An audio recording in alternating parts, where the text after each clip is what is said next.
Hi everyone, welcome to the Blueprint Spring 2020 project presentations. For those of you who don't know what Blueprint is, I'm going to give you a quick rundown of what it is and what we do here. So Blueprint was founded in 2013 at UC Berkeley by a couple of students who are in Computer Science 169. In this class, they developed an app for a nonprofit and they thought they should be more widely practiced across campus.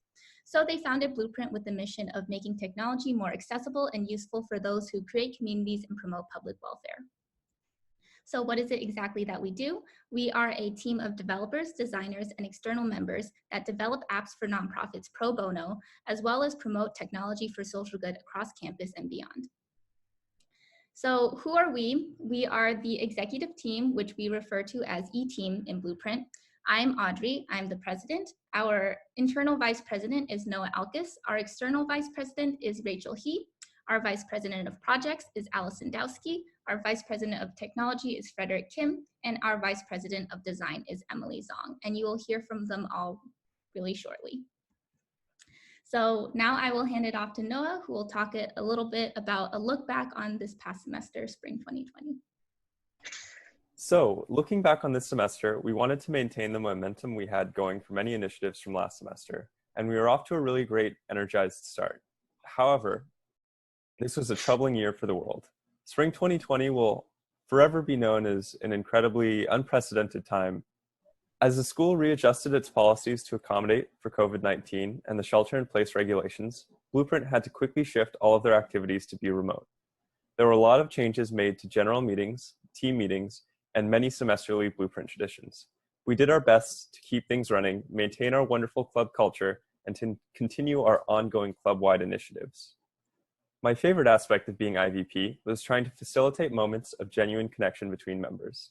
Fortunately, because of all the wonderful people in Blueprint, oftentimes I can rely on folks just being themselves and enjoying each other's company. Notably, after a certain point this semester, a lot of the pictures we have of the club together are over Zoom. This is just one way we accepted the necessity of physical distance without total social isolation. Here are some special moments from throughout the semester. Some are from retreat, and some are group bloops and group meetings over Zoom. This slide represents our bloops from the semester. Bloops are a very special thing. A bloop is our version of a weekly or bi-weekly chance to meet another member and find innovative ways to meet the theme. Some themes we had this semester included cross-team collab, natural vibes, and digitally connected. I'm thankful to everyone who participated for being so open to run with my themes in such wholesome ways. Next, we'll talk about some of our initiatives from this semester. Great, thank you, Noah. So fostering a wonderful club culture is one of E-Team's many initiatives. Some others include fostering a culture dedicated to social good and encouraging open discussions about worldly issues, as well as making it more accessible for our members to access this realm of social good outside of Blueprint. Another initiative is project success and integration of both past and present projects through the introduction of our integration team and adding designers to each project team through our design expansion efforts. Our last main initiative is promoting diversity, equity, and inclusion internally. This is our effort of making Blueprint more accessible to all students, as well as more useful to nonprofits as we are building apps for people of all walks of life. Rachel will talk a little bit more about how we thought about this and all the changes that we made this past semester. Thanks, Audrey. So yeah, I'm going to talk a little bit more about the third bullet point in particular, which is diversity, equity, inclusion, and how we tried to reorient a lot of our club practices to more align with these goals. So we took sort of three approaches to this. First is a growth mindset. So we wanted to make sure that all of our roles are growth roles. So that means that we don't expect our members coming in to have an extraordinary level of technical sort of like abilities and these really specific experiences. We more so look for people who are willing to grow. So that way we can sort of consider a lot of people of different backgrounds and different experiences. So that's really, I think, clear through our really open structure. It's really easy to ask questions, and we try to incorporate this in the onboarding process. The next is outreach. So we want to build relationships with organizations that promote diversity in tech. So obviously we have a lot of blind spots. We definitely acknowledge that we have a lot to learn in terms of incorporating diversity and inclusion. So we want to build these relationships with organizations, seek their help, and then hopefully also get them engaged in a conversation and have it be a two-way street where we can sort of try to help them and expose them to like a greater audience as well. And the last point is internal discussions. So we don't want these discussions to just stay in a bubble.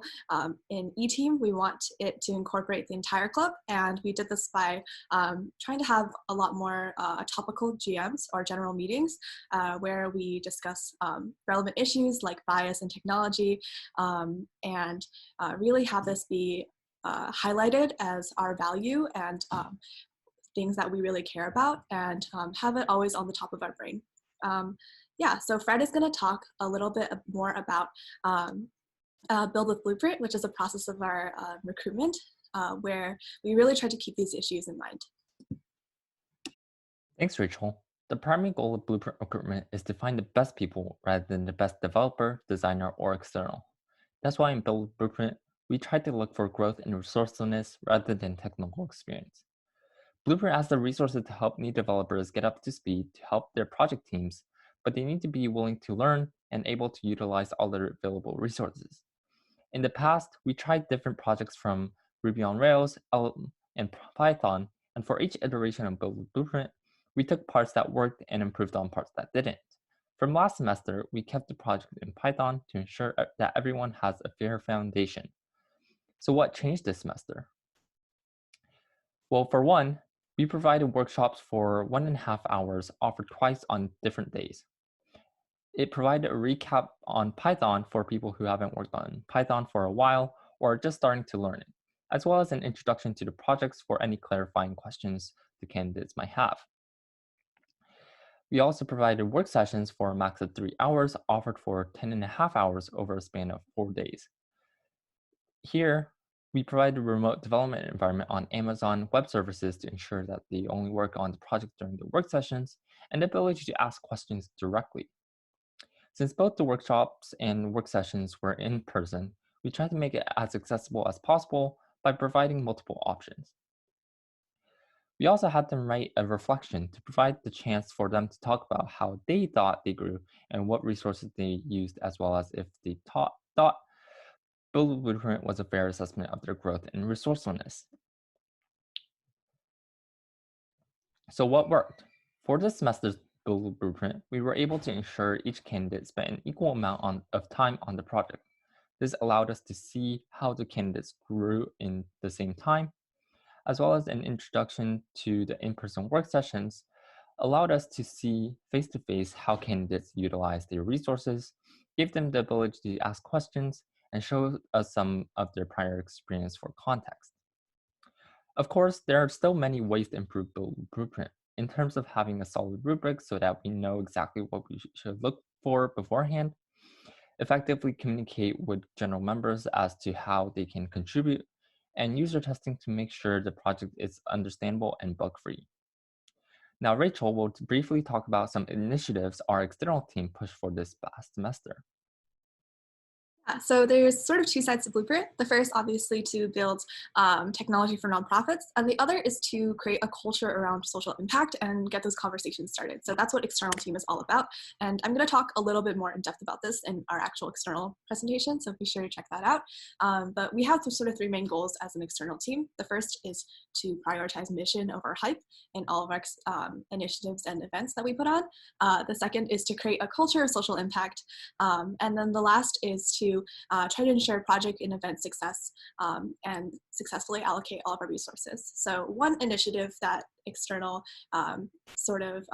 took on the past semester and is still ongoing this semester is the design expansion plan, which our VP of design, Emily, will talk more about.